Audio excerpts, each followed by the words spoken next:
অনেক দিন থেকে ব্লগ করা হয় না, তাই একটি নতুন ব্লগ নিয়ে চলে এসেছি তোমাদের সাথে।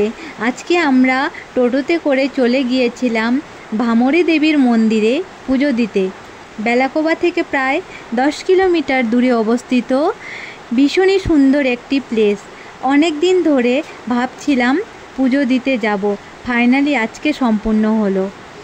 শোনা যায় এখানে নাকি মাতা পার্বতী দেবীর 51 পীঠের একটি পীঠ পা পড়েছিল, তাই মন্দিরটি ভীষণই জাগ্রত। সোমবার তাই মন্দিরটা অতটাও ভিড় ছিল না, রোববার তো ভীষণই ভিড় হয়। এরপর আমরা আস্তে আস্তে চলে গেলাম মন্দিরের ভিতরে। মন্দিরের পুরোহিত মশাই তো ভীষণই ভালো একজন মানুষ, উনি দেখিয়ে দিলেন পুজো কী ভাবে দিতে হয়। তো আমরা সেভাবে পুজো দেওয়া কমপ্লিট করলাম। এরপর আমি চলে গেলাম যেখানে মাতা পার্বতীর পা রাখা ছিল ওখানে। আর তোমরা এখানে দেখতেই পাচ্ছ দিলু পুজো দিচ্ছে। মন্দিরটা ভীষণই সুন্দর। আর তোমাদের যদি মনে হয় যে তোমরাও পুজো দিতে আসতে চাও তাহলে আসতে পারো।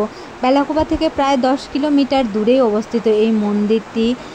এরপর পুজো কমপ্লিট করে আমরা বাড়ির উদ্দেশ্যে রওনা দিলাম। আর তোমাদেরকে যদি ভিডিওটা ভালো লাগে তাহলে লাইক, কমেন্ট,